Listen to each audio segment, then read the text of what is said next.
મિત્રો, કાલે આપણે આ પ્રશ્નની ચર્ચા કરી હતી અને આ પ્રશ્ન કાલ તમને ગણવા આપેલો હતો. તો આ પ્રશ્નની આપણે ચર્ચા કરીએ તો નીચેની શ્રેણીમાં ખૂટતા અંક લખી શ્રેણી પૂર્ણ કરો. અહીંયા શ્રેણી આપણને આપેલી છે 3, 6, 12, 24, ખાલી જગ્યા 96 અને 192. અહીંયા આપણને આપ્યું છે જો 3 પછી અહીંયા આપ્યા 6 એટલે 3 દુ 6. અહીંયા 6 દુ 12, 12 દુ 24 એટલે કે દરેકને 2 2 વડે ગુણાકાર કરેલો છે. તો અહીંયા આપણને 24 અને 24 પછી ખાલી જગ્યા આપી છે. તો તમે 24ને 2 વડે ગુણો તો કેટલા થાય? 48. તો આપણો સાચો જવાબ આવશે 48. 48 ગુણ્યા 2 તો 96 અને 96 ગુણ્યા 2 તો 192. એટલે આપણને અહીંયા દરેકને 2 2 વડે ગુણીને આપેલા છે.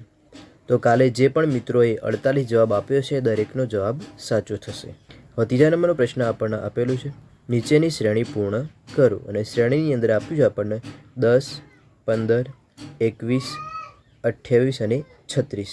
તો અહીંયા આપણને પહેલી સંખ્યા આપી છે 10. 10 પછી કેટલા આપ્યા? 15 એટલે 5નો વધારો થયો.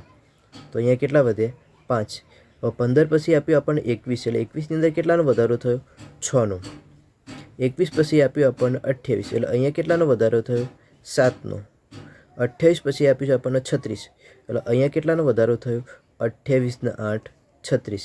એટલે જો તમે 5, 6, 7, 8 એ રીતે વધારો થાય છે. તો અહીંયા કેટલાનો વધારો થશે? 9નો. તો 36 અને 9 કેટલા થાય? 45. તો અહીંયા સાચો જવાબ આવશે 45, ઓપ્શન સી. હવે ચોથા નંબરનો પ્રશ્ન આપેલો છે કે નીચેની શ્રેણી પૂર્ણ કરો અને શ્રેણીની અંદર 11, 21 અને 1331 આપણને આપેલા છે.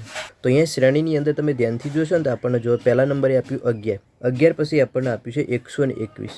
સોરી, અહીંયા લખવામાં ભૂલ થઈ છે, 121. અહીંયા આપ્યું છે આપણને 1331. તો શ્રેણીની અંદર તમે જોઈ શકો પહેલી સંખ્યા આપી આપણને 11 અને 11ને તમે 11 વડે ગુણશો ને તો 11નો વર્ગ થાય 121 અને 11નો ઘન થાય 1331. એટલે કે 11 11 વડે ગુણાકાર કરેલો છે. તો પહેલાં 11ને 11 વડે ગુણો એટલે 121. અહીંયા આપણે લખવામાં ભૂલ થઈ છે, ફક્ત 21 લખાઈ ગયા છે, 121 આવે.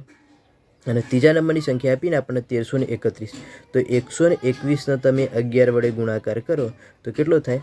1331. હવે 1331ને તમારે 11 વડે ગુણાકાર કરવાનો થશે. તો 1331 ગુણ્યા 11 કરશું તો આપણો જવાબ આવશે 14,641. Option number C. હવે પાંચમા નંબરના પ્રશ્નનો જવાબ તમારે કોમેન્ટની અંદર આપવાનો રહેશે.